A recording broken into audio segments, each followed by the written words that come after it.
నమస్తే వి digital news కి స్వాగతం. నేను కృష్ణవేణి. ముందుగా ముఖ్యాంశాలు.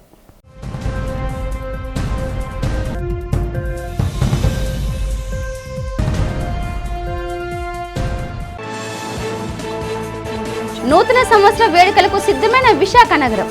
నిబంధనలు పాటిస్తూ ఆనందోత్సాహాల మధ్య వేడుకలు జరుపుకోవాలని సూచించిన నగర సిపి శంకబ్రత బాక్షి.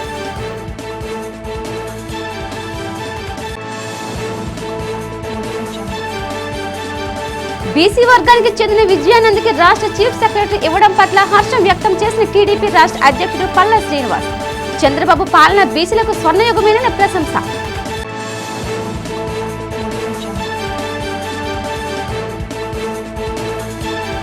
ఆస్తుల జాబితాలో ముఖ్యమంత్రి చంద్రబాబు ప్రథమ స్థానంలో ఉండడంపై మండిపడ్డ మాజీ మంత్రి అమర్నాథ్. 2 ఎకరాల ఆస్తితో రాజకీయాల్లోకి వచ్చిన చంద్రబాబు 950 కోట్లు ఎలా సంపాదించారో చెప్పాలని డిమాండ్. రాష్ట్ర ప్రజలకు నూతన సంవత్సర శుభాకాంక్షలు తెలిపిన Pendurthi MLA Panchakarla. BMRDA chairman Pranav Gopal. కూటమి పాలనలో వచ్చే ఏడాది ప్రజలు మరింత అభివృద్ధి చెందాలని ఆకాంక్ష. ఇప్పుడు వివరాలు చూద్దాం. ఎన్నో సంచలనాత్మక కేసులను కేవలం కొన్ని గంటల వ్యవధిలోనే ఛేదించగలిగామని నగర police commissioner doctor Shankhabrata Bakshi తెలిపారు. నేరాల నియంత్రణ, శాంతి భద్రతల పరిరక్షణ లక్ష్యంగా పనిచేస్తున్నామని అన్నారు. నగర పోలీస్ కమిషనరేట్ సమావేశంలో జరిగిన మీడియా సమావేశంలో ఆయన మాట్లాడారు. కమిషనరేట్ పరిధిలో 7,526 సీసీ కెమెరాలు అమర్చామని చెప్పారు. చోరీలు నివారణకు ప్రత్యేక చర్యలు తీసుకున్నామని అన్నారు. గతంలో జరిగిన ఎన్నో చోరీ కేసులను ఛేదించామని, బాధితులకు భారీ ఎత్తున చోరీ సొత్తును అందజేశామని అన్నారు. ఇటీవల కాలంలో సైబర్ నేరాలు అధికంగా పెరిగాయని అన్నారు.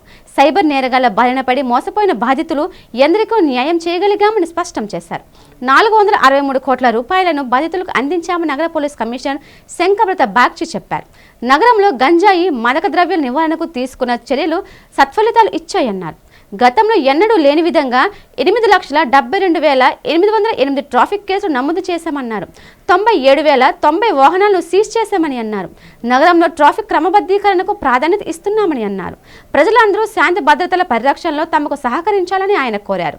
ఈ మీడియా సమావేశంలో నగర డీసీపీలు, ఏసీపీలు పాల్గొన్నారు. మేమే వచ్చి ఎఫ్ఐఆర్ రిజిస్టర్ చేశాము.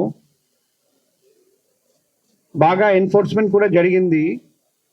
అందుకే ఎఫ్ఐఆర్ సంఖ్య 2022లో 10,929 దానికంటే తగ్గింది, కానీ లాస్ట్ ఇయర్ కంటే పెరిగింది. ఇంకొక ఇంపార్టెంట్ విషయం వచ్చేసి ఈ సంవత్సరం ఎలక్షన్ జరిగింది.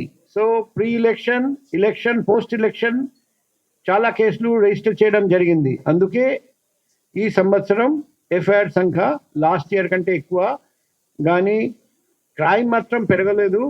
అది మన వైజాగ్లో అందరికీ తెలుసు, క్రైమ్ ఇంతకుముందు కంటే తగ్గింది. నెక్స్ట్ బాడీలీ ఆఫెన్స్ చూస్తే కూడా murders, murder for gain, culpable homicide, kidnap, abduction, hurt slightly పెరిగింది, కానీ మిగతా murders, murder for gain, culpable homicide, rioting, kidnap, abduction అన్నీ తగ్గినాయి. సో లాస్ట్ 6 monthsలో కొన్ని ఇనిషియేటివ్స్ మేము తీసుకున్నాము క్రైమ్ రేట్ తగ్గించడానికి. అందులో installation of CC cameras 7,526 CC cameras install చేయడం, 1,442 లైట్స్ చీకటి ఉన్న చోట ఇన్స్టాల్ చేయడం, నైట్ పెట్రోలింగ్ పార్టీస్ పెంచేసి 126 చేయడం, కొత్త హిస్టరీ షీట్స్ 272 ఓపెన్ చేయడం, ఓపెన్ డ్రింకింగ్ కేసెస్ బాగా పెంచడం, బుషెస్ క్లియరెన్స్ 1,272 ఏరియాస్లో, ప్లస్ మీటింగ్ విత్ పబ్లిక్ 3,836 3,836 అండి. అవేర్నెస్ పెంచడం, అవగాహన కల్పించడం.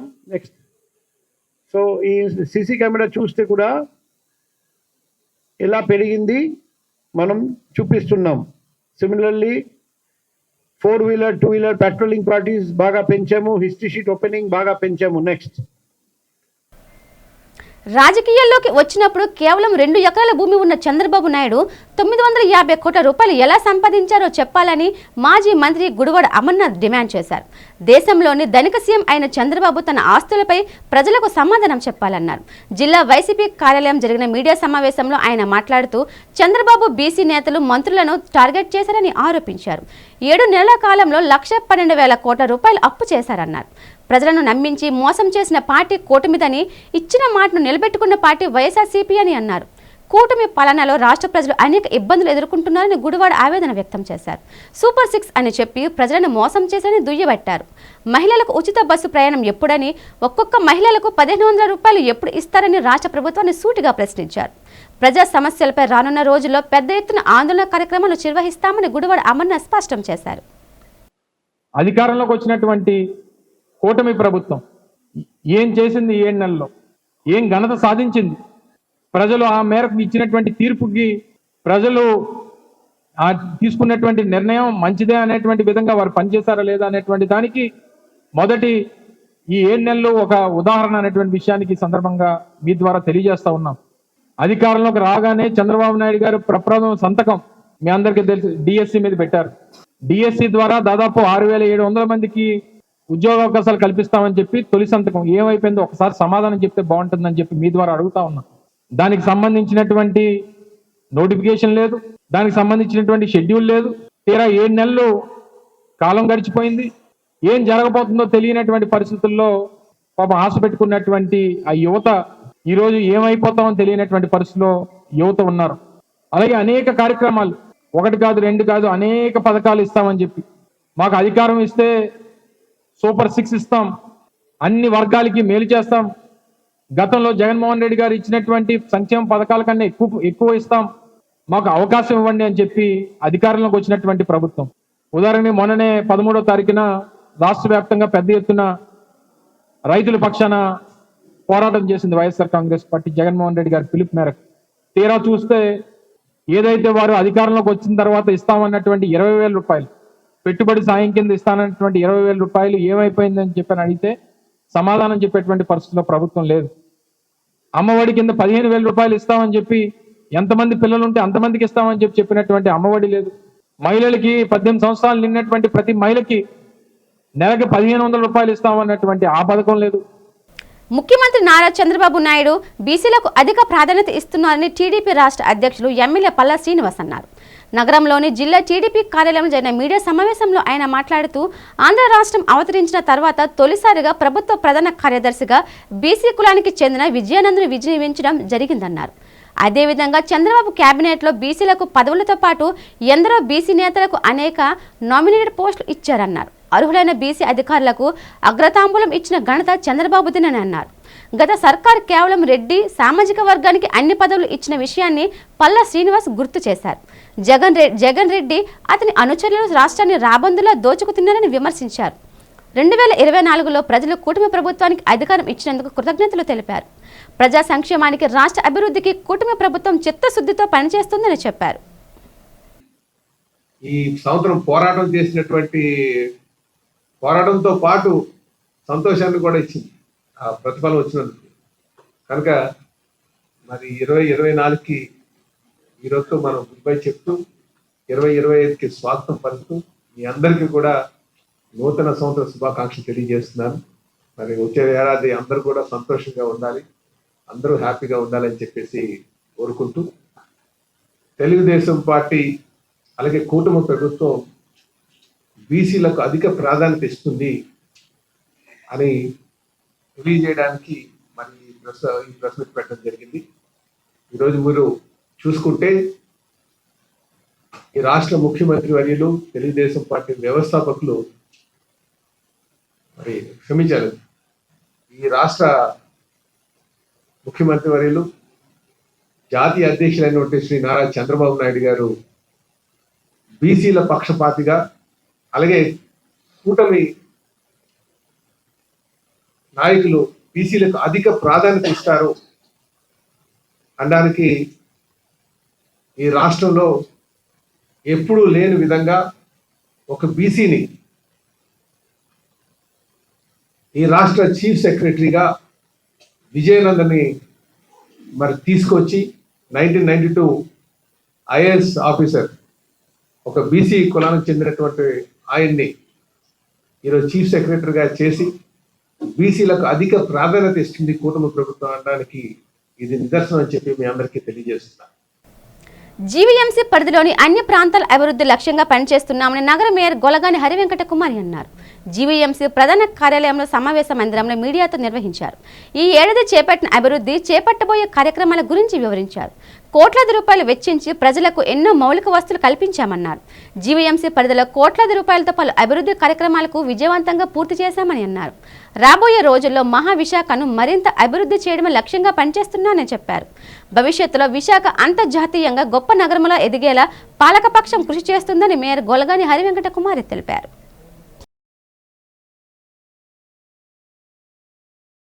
విశాఖ నగర ప్రజల సహకారంతో జీవీఎంసీ యంత్రాంగం కృషితో స్వచ్ఛ సర్వేక్షణలో మనము 2023-24లో కూడా 4th ర్యాంకును సాధించుకోగలిగాము.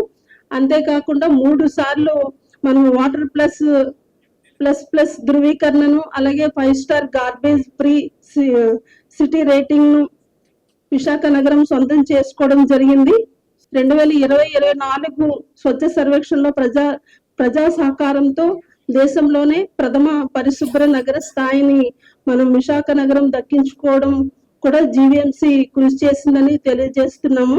అలాగే స్వచ్ఛతా హీ సేవ కార్యక్రమంలో భాగంగా ప్రజల్లో జీవీఎంసీ పరిశుభ్రతపై అవగాహన కల్పిస్తూ 9.36 లక్షల మెట్రిక్ టన్నుల లెగసీ వ్యర్థాలను రిమీడియేట్ చేసి 33 ఎకరాలు భూమిని పునరుద్ధరించి అలాగే 2000 మొక్కలను నగర పర్యావరణ దృష్ట్యా నాటడం కూడా జరిగింది. అంతేకాకుండా నగరంలో వార్డుల అభివృద్ధి కొరకు 98 వార్డులో మెరుగైన పారిశుద్ధ్య నిర్వహణ స్థాయిని పెంపొందించుకునేటకు స్వచ్ఛత ఎకో వైజాగ్ అవార్డుల కార్యక్రమాన్ని ప్రవేశపెట్టడం జరిగింది. అందులో ఉత్తమ సేవలు కనబరిచిన పారిశుద్ధ్య కార్మికులను ప్రోత్సహిస్తూ వారికి రక్షణగా వ్యక్తిగత రక్షణ పరికరాల ఉపయోగం, నిర్వహణకు మార్గదర్శకాలతో కూడిన ఒక హ్యాండ్ బుక్ కూడా వాళ్ళకి ఇవ్వడం జరిగింది. గడిచిన 6 నెలలుగా ఆంధ్రప్రదేశ్ ప్రజలు అద్భుతమైన కూటమి పాలన చూస్తున్నారని, వచ్చే కొత్త సంవత్సరంలో చంద్రబాబు, పవన్ కళ్యాణ్, నారా లోకేష్ సారథ్యంలో రాష్ట్రం మరింత అభివృద్ధి, సంక్షేమ పథకాలు అందుకోవాలని ఆశిస్తూ పెందుర్తి ఎమ్మెల్యే పంచకొండ రమేష్ బాబు ఆకాంక్షించారు. పెందుర్తి కార్యాలయం నుంచి ప్రజలకు నూతన సంవత్సర శుభాకాంక్షలు తెలిపారు. ఈ సందర్భంగా ఆయన మాట్లాడుతూ కూటమి ప్రభుత్వ పాలన ప్రజలకు స్వరాయుగమి అన్నారు. వచ్చే ఏడాది ప్రజలు మరింత అభివృద్ధి చెందాలని, అందుకు తమ ప్రభుత్వం తోడ్పాటు అందిస్తుందని అన్నారు. నూతన సంవత్సరం సందర్భంగా బుధవారం తమ ఆఫీస్కు వచ్చేవారు బొకేలు, పూలమాలు, సాలువాలు తీసుకురావద్దని, అటువంటివి తేవాలనుకునేవారు విద్యార్థులకు, పేదలకు పనికొచ్చే పుస్తకాలు, పెన్నులు, చలి దుప్పట్లు తీసుకురావాలని విజ్ఞప్తి చేశారు. వాటిని పేద విద్యార్థులకు, పేద వృద్ధులకు ఇచ్చే విధంగా ప్లాన్ చేస్తానన్నారు. పెందుర్తి నియోజకవర్గ జన సైనికులు, తెలుగుదేశం నాయకులు, కార్యకర్తలు, భారతీయ జనతా పార్టీ నాయకులు, కార్యకర్తలందరికీ నా హృదయపూర్వక నమస్కారాలతో నూతన సంవత్సర శుభాకాంక్షలు తెలియజేస్తా ఉన్నాను. 24వ సంవత్సరం బ్రహ్మాండంగా గడిచింది. 25వ సంవత్సరం కూడా మీ అందరికీ కూడా ఆయురారోగ్యాలు, అష్టైశ్వర్యాలతో ఉన్నతమైన మంచి జీవితాన్ని భగవంతుడు ప్రసాదించాలని కోరుకుంటూ,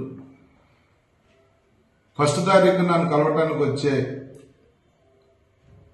పార్టీ నాయకులు అవ్వచ్చు, నా అభిమానులు అవ్వచ్చు, ఎవరైనా కూడా గతంలో లాగా బొకేలు, దండలు తీసుకొచ్చి డబ్బుల్ని వేస్ట్ చేసుకోకండి. ఏదైనా కూడా మనం ఇచ్చేది ఇతరులకు ఉపయోగపడే విధంగా, ఏదన్నా స్కూల్ పిల్లలకు పంచే పుస్తకాలు, పెన్సిల్స్, పెన్నులు, లేదు అంటే చలికాలం పేదలకు ఇవ్వడానికి షాలు, ఇలా ఇతరత్ర ప్రజలకు ఉపయోగపడే కార్యక్రమాలతో ఫ్రూట్స్ అయితే అనాథ శరణాలయాలను పంచవచ్చు. దండలు, బొకేలు అయితే ఒక రోజుతో పాడైపోయి వస్తువులను మాత్రం అనవసరంగా మీ డబ్బులు వృధా చేసుకోవద్దు అని చెప్పి వినయపూర్వకంగా మేము కోరుకుంటూ, ఎన్నో ప్రజా పోరాటాల ఫలితంగా రాష్ట్ర ప్రజలు కూటమి ప్రభుత్వానికి పట్టం కట్టారని జనసేన నేత కార్పొరేటర్ పీతల మూర్తి అన్నారు. ముఖ్యమంత్రి చంద్రబాబు, డిప్యూటీ సీఎం పవన్ కళ్యాణ్, మంత్రి నారా లోకేష్ సారథ్యంలో రాష్ట్రం అభివృద్ధి పదం వైపు పరుగులు పెడుతోందన్నారు. విశాఖ పౌర గ్రంథాలయంలో జరిగిన మీడియా సమావేశంలో ఆయన మాట్లాడారు. వైసీపీ నేతల అవినీతి, అక్రమాలతో విసిగిపోయిన ప్రజలు ఎన్నికల్లో ఆ పార్టీకి తగిన గుణపాఠం చెప్పారని అన్నారు. వైసీపీ నేతలు అవినీతి అక్రమాలపై పోరాటం చేశామని గుర్తు చేశారు. విజయసాయిరెడ్డి, మాజీ మంత్రి గుడివాడ అమర్నాథ్, ఆడారి ఆనంద్ కుమార్, మాజీ వీసీ ప్రసాద్ రెడ్డి, మాజీ చీఫ్ సెక్రటరీ జవహర్ రెడ్డి ఇలా ఎందరో చేసిన అవకతవకలపై పోరాటాలు చేసినట్లు మూర్తి యాదవ్ చెప్పారు. తాను చేసిన పోరాటానికి ఎంతో సహాయ సహకారాలు అందించిన పాత్రికేయులు, కెమెరామెన్లకు పీతల మూర్తి కృతజ్ఞతలు తెలిపారు. 2024 సంవత్సరం ప్రజా పోరాటాల విజయ సంవత్సరంగా పరిగణిస్తూ ఉన్నాను. నేను 2024 సంవత్సరంలో ఎన్నో ప్రజా పోరాటాలు చేశాను. ఆ ప్రజా పోరాటాల ఫలితం ప్రజలు కూటమి ప్రభుత్వానికి పట్టం కట్టి పట్టాభిషేకం చేశారు. 175 స్థానాల్లో రాష్ట్ర చరిత్రలోనే మరి ఏ ఇతర పార్టీకి సాధించలేనంత మెజార్టీలతో ఘన విజయం సాధించారు కూటమి పార్టీ ఎమ్మెల్యేలు. జనసేన పార్టీ భారతదేశ చరిత్రలోనే 100% ఒక రాజకీయ పార్టీ పోటీ చేసిన అన్ని స్థానాల్లో గెలుపొందడం అంటే అదొక చారిత్రాత్మక ఘట్టం. అది సింహాచలం శ్రీ వరాహ లక్ష్మీనరసింహస్వామి సన్నిధిలో ధనుర్మాస ఉత్సవాలు వైభవంగా జరుగుతున్నాయి. ఇందులో భాగంగా మంగళవారం వేకోజామున సుప్రభాత సేవతో స్వామివారిని మేల్కొల్పి ప్రభాతారాధన జరిపాక ఉత్సవమూర్తిని గోదాదేవిగా అలంకరించారు. ఆలయ విద్వాంసులు సన్నయి వాయిద్యాల నడుమ బేడ మండపంలో తిరువీధి జరిపారు. స్థానాచార్యులు డాక్టర్ టిపి రాజగోపాల్ ఆధ్వర్యంలో పండితులు తిరుప్పావి 2వ పాసురాన్ని వేదాలను అనుసంధానం చేశారు. గోదాదేవి ఆలయంలో ప్రత్యేక సేవాకాలం జరిపి షోడశోపచారాలు సమర్పించారు. అమ్మవారికి కర్పూర నీరాజనాలు సమర్పించాక భక్తులకు తీర్థగోష్ఠి నిర్వహించారు. అలాగే కొండ దిగువన గల ఉద్యానవనంలో కొలువుదీరిన పద్మావతి, అలిమేలు మంగమ్మ సమేత వెంకటేశ్వర స్వామి ఆలయంలో ఉత్సవమూర్తిని గోదాదేవిగా అలంకరించి ప్రత్యేక పూజలు జరిపారు.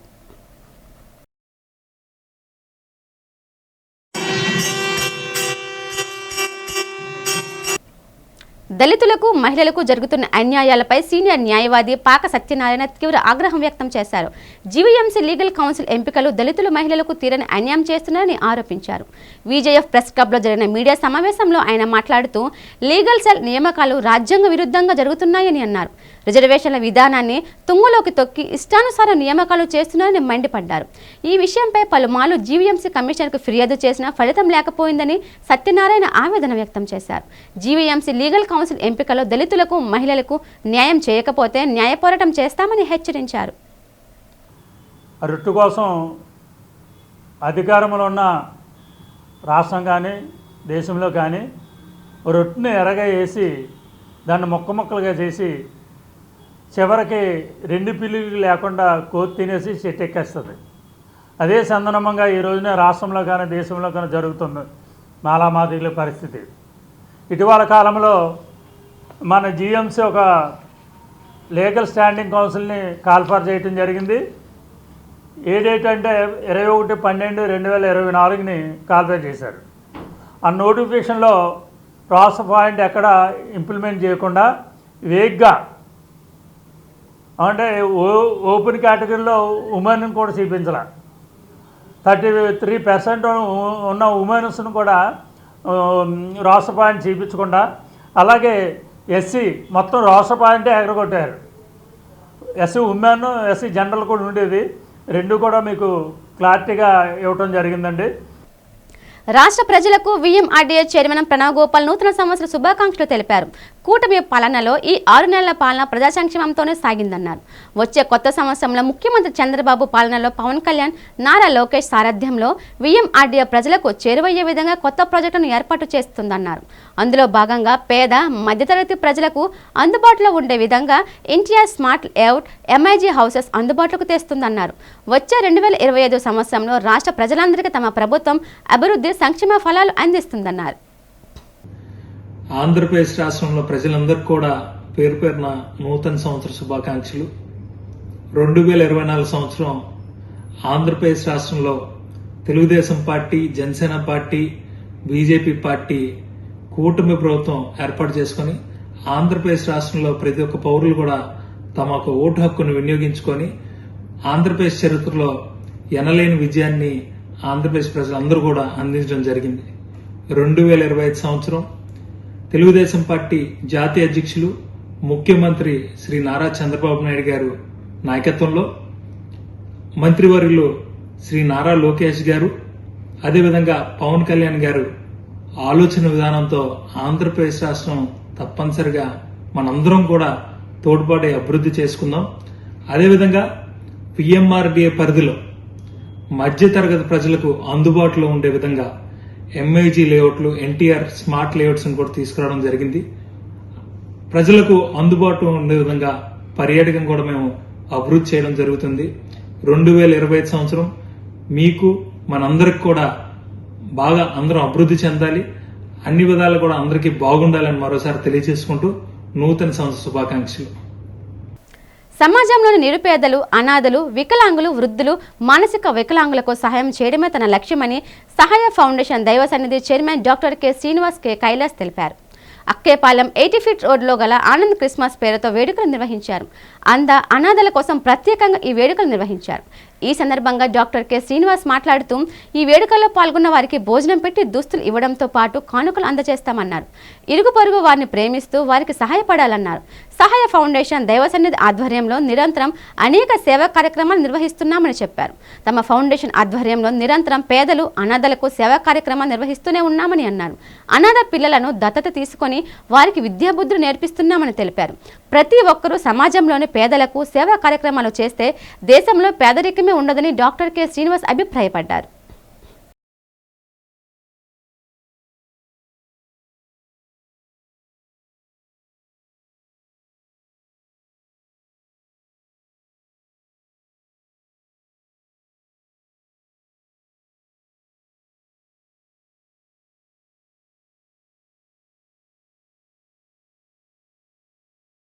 Akkepalem 80 feet road, Maharani parlour పక్కన ఉన్నటువంటి 80 ఫీట్ రోడ్లో ఆనంద క్రిస్మస్ అని అనాథ, మానసిక వికలాంగులతో కూడినటువంటి ఆనంద క్రిస్మస్ను జరిగిస్తూ ఉన్నాం. ఈ క్రిస్మస్ ద్వారా మేము లోకానికి చెప్పేది ఏంటంటే, క్రిస్మస్ అంటే కేవలం ఇంటికి సున్నాలు వేసుకోవడం, కొత్త బట్టలు కొనుక్కోవడం కాదు, కానీ మనకి తిరిగి ఇవ్వలేని వారికి మనం సహాయం చేయడమే ప్రాముఖ్యమైనటువంటి క్రిస్మస్ అని బైబిల్ గ్రంథం చెప్తుంది. నిన్ను వలె నీ పొరుగు వారిని ప్రేమించమని క్రిస్మస్ చెబుతుంది. కనుక ఈ క్రిస్మస్ సందర్భంగా అనేక మంది కళ్ళు లేని వారిని, అనాథులను, మానసికంగా బాగులేని వారిని, చాలామంది పేదవారిని తీసుకొచ్చి ఈరోజు వారికి మంచి భోజనంతో పాటు వారికి మంచి బహుమతులు ఇచ్చి బట్టలు పెట్టి సత్కరించే కార్యక్రమమే ఆనంద క్రిస్మస్గా దీన్ని చేస్తూ ఉన్నాం. ఇది గత 12 సంవత్సరాలుగా ఆయా ప్రాంతాల్లో విశాఖపట్నంలో చేస్తూ ఉన్నాం. దీంతోపాటు రోడ్డు మీద తిరుగుతున్నటువంటి పిచ్చివారికి శుభ్రం చేసి, వారికి తలకట్ చేసి, గడ్డం గీసి, వారికి శుభ్రంగా ఒళ్ళు శుద్ధి చేసి, వారిని మంచి బట్టలు వేసి రెస్క్యూ చేయడంతో పాటు అనేకమైనటువంటి హాస్పిటల్స్లోనూ, అనేకమైనటువంటి ఎడ్యుకేషనల్ ఇన్స్టిట్యూషన్స్లో మంచినీటి పథకాన్ని ఏర్పాటు చేస్తూ ఉన్నాం. పోర్ట్ గోల్డెన్ జూబ్లీ హాస్పిటల్ను ప్రైవేటీకరణ చేసే యోచన విరమించుకోకపోతే తీవ్ర పరిణామాలు తప్పవని సిఐటియు నేత కేంద్రాన్ని హెచ్చరించారు. ఆసుపత్రిని ప్రైవేటీకరణ చేయవద్దని డిమాండ్ చేస్తూ సాగిస్తున్న రిలే నిరాహార దీక్షలు మంగళవారంతో 92వ రోజుకు చేరుకున్నాయి. దీక్ష శిబిరాన్ని ఉద్దేశించి ఆయన మాట్లాడుతూ ఉద్యోగులకు వైద్య సేవలు చేస్తున్న ఆసుపత్రిని పోర్టు యాజమాన్యం నిర్వహించాలని డిమాండ్ చేశారు. పీపీపీ పద్ధతిలో గోల్డెన్ జూబ్లీ ఆసుపత్రిని అభివృద్ధి పేరిట ప్రైవేటుపరం చేస్తామనడంపై మండిపడ్డారు. ప్రతి ఏడాది కోట్లాది రూపాయల లాభాలు అర్జిస్తున్న యాజమాన్యం కార్మికుల సంక్షేమాన్ని విస్మరించడం పట్ల ఆగ్రహం వ్యక్తం చేశారు. పోర్టు యాజమాన్యమే ఆసుపత్రిని అభివృద్ధి పరిచి ఉద్యోగులకు మరింత మెరుగైన వైద్య సేవలు అందేలా చూడాలన్నారు. ఈ విషయంలో నిర్లక్ష్యం వహిస్తే రాబోయే రోజుల్లో ఆందోళన తీవ్రతరం చేస్తామని పోర్టు యాజమాన్యాన్ని హెచ్చరించారు.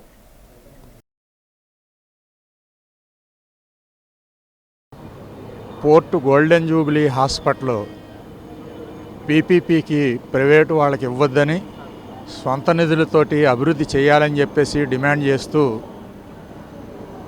ఇక్కడ పోర్టు కార్మికులు, రిటైర్ అయిన కార్మికులు ఆందోళనలు జరుగుతూ ఉన్నాయి వివిధ రూపాల్లో. ఈ హాస్పిటల్ ఎదురుగా రిలే నిరాహార దీక్షలు 92వ రోజు ఈరోజు నిర్వహిస్తూ ఉన్నాం. సిఐటి ఆధ్వర్యంలో ఈ నిరాహార దీక్షలు ఈరోజు యూనియన్లు ఉభయ యూనియన్లు కూర్చోవటం జరిగింది. సుమారు 40,000 మందికి వైద్య సేవలు అందిస్తున్నటువంటి రిటైర్డు అలాగే సర్వింగ్ ఎంప్లాయీస్కి వైద్య సేవలు అందిస్తున్న పోర్టు హాస్పిటల్ ప్రైవేటు వాళ్ళకి ఇవ్వాలని కేంద్ర ప్రభుత్వం నిర్ణయించటం, యాజమాన్యం దాన్ని అమలు చేయడానికి పూనుకోవటం. నిరంతరం ప్రజలకు ప్రభుత్వానికి వారధిగా పనిచేసిన జర్నలిస్ట్ గరికన ఈశ్వరరావు ఆరోగ్య పరిస్థితి క్షీణించడంతో భారతీయ యాదవ సంఘం అధ్యక్షులు, భారత యాదవ చైతన్య పార్టీ అనకాపల్లి జిల్లా అధ్యక్షులు నమ్మి అప్పలరాజు ఈశ్వరరావు కుటుంబానికి నిత్యావసర సరుకులు 5,000 రూపాయల నగదును ఆర్థిక సహాయంగా అందజేశారు. ఈ సందర్భంగా ఆయన మాట్లాడుతూ ఇటువంటి పరిస్థితి ఏ విలేకరుకు రాకూడదని ఆ భగవంతుని ప్రార్థిస్తున్నామన్నారు. రాజకీయ నాయకులు, ప్రముఖ వ్యాపారవేత్తలు జర్నలిస్ట్ ఈశ్వరరావుకు ఆర్థిక సాయం అందించాలని కోరారు. ఈశ్వరరావుకు 2 ఆడపిల్లలతో ఆరోగ్య పరిస్థితి బాగోలేని కారణంగా ఇబ్బందులు పడుతున్నాడని, కాబట్టి వారి కుటుంబానికి సహాయపడాలని ఈ సందర్భంగా కోరారు.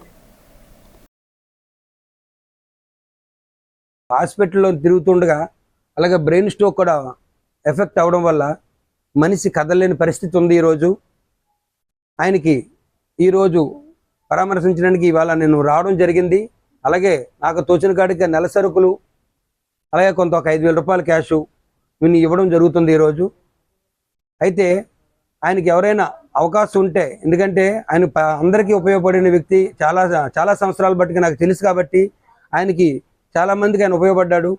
ఒక రాజకీయ నాయకులే కాదు, అందరికీ అంటే ఎక్కడ ఏం జరిగినా సరే ఆయన ముందుండి నడిపించే వ్యక్తి కాబట్టి ఆయనకి ఒక్కసారి ఆయన పరిస్థితి బాగోలేదు కాబట్టి ఈరోజు మనం ఆర్థిక సాయం చేయడానికి ఇవాళ నేను రావడం జరిగింది.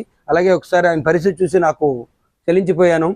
అంటే ఇలాంటి పరిస్థితి ఏ విలేకరికి కూడా, ప్రింట్ మీడియా కానీ ఎలక్ట్రానిక్ మీడియా కానీ ఎవరికీ రాకూడదు. విశాఖ నగరంలో నూతన సంవత్సర వేడుకలకు సిద్ధమైన నేపథ్యంలో నగరంలో ఎటువంటి అవాంఛనీయ సంఘటనలు చోటు చేసుకోకుండా నగర సిపియు ప్రణాళికలు సిద్ధం చేశారు. ఈ సందర్భంగా పోలీస్ సమావేశ మందిరంలో ఏర్పాటు చేసిన మీడియా సమావేశంలో ఆయన మాట్లాడారు. నూతన సంవత్సర వేడుకల నేపథ్యంలో ప్రజలందరూ పోలీసులతో సహకరించి ఆనందోత్సవాల మధ్య వేడుకలు జరుపుకోవాలని సూచించారు. రోడ్డు ప్రమాదాలు, దుర్ఘటనలు లేకుండా న్యూ ఇయర్ పార్టీలు నిర్వహించుకోవాలని కోరారు. ఎవరైనా నిబంధనలు అతిక్రమించినా వారి పట్ల కఠిన చర్యలు తప్పవని హెచ్చరించారు. పోలీస్ శాఖ నిబంధనల మేరకు వారి మార్గదర్శకాలను ఈవెంట్స్ నిర్వాహకులు, హోటల్స్, పబ్ యాజమాన్యాలు తప్పనిసరిగా పాటించాలని తెలిపారు. హోటల్స్, క్లబ్లు, పబ్లు అక్కడ నిర్వాహకులు మాత్రమే మధ్యరాత్రి 1 గంట వరకు కార్యకలాపాలు పెట్టుకోవచ్చు, తర్వాత ముగించుకోవాలి.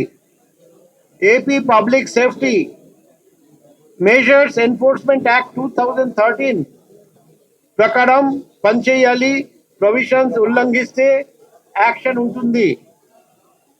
ప్రతి జంక్షన్ వద్ద పోలీస్ టీం ఉంటుంది. ప్రజలు ఎటువంటి ఇబ్బంది ఫేస్ చేస్తే పోలీస్ దగ్గరికి రావాలి. ఈవెంట్ మేనేజర్స్ మీ ప్రాంగణంలో పార్కింగ్ ఫెసిలిటీ ప్రొవైడ్ చేయాలి. మీ దగ్గరికి వస్తున్న పబ్లిక్ రోడ్డు మీద వెహికల్ పెట్టి ట్రాఫిక్ కంజెషన్ సృష్టించకూడదు. మీరు మీ ఈవెంట్ కి పిల్లల్ని రప్పిస్తే ఖచ్చితంగా RFID ట్యాగ్ ఏర్పాటు చేయాలి, లేకపోతే చిల్డ్రన్ మిస్ అయిపోతుంది. ఒక యాప్ మేము పెట్టబోతున్నాం, ఆ ఆర్గనైజర్స్ కి తెలియజేయడం జరుగుతుంది. వాళ్ళు 100% పిల్లలకు RFID ట్యాగ్ ఇవ్వాలి. వార్తలు ముగించే ముందు ముఖ్యాంశాలు మరోసారి.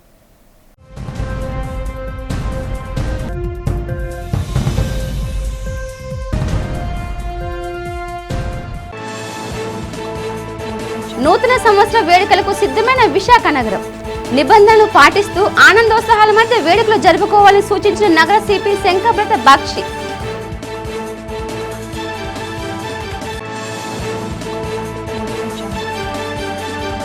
బీసీ వర్గానికి చెందిన విజయానంద్కి రాష్ట్ర చీఫ్ సెక్రటరీ ఇవ్వడం పట్ల హర్షం వ్యక్తం చేసిన టీడీపీ రాష్ట్ర అధ్యక్షుడు పల్లా శ్రీనివాస్.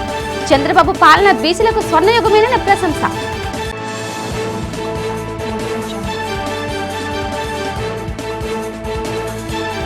ఆస్తుల జాబితాలో ముఖ్యమంత్రి చంద్రబాబు ప్రథమ స్థానంలో ఉండడంపై మండిపడ్డ మాజీ మంత్రి అమర్నాథ్.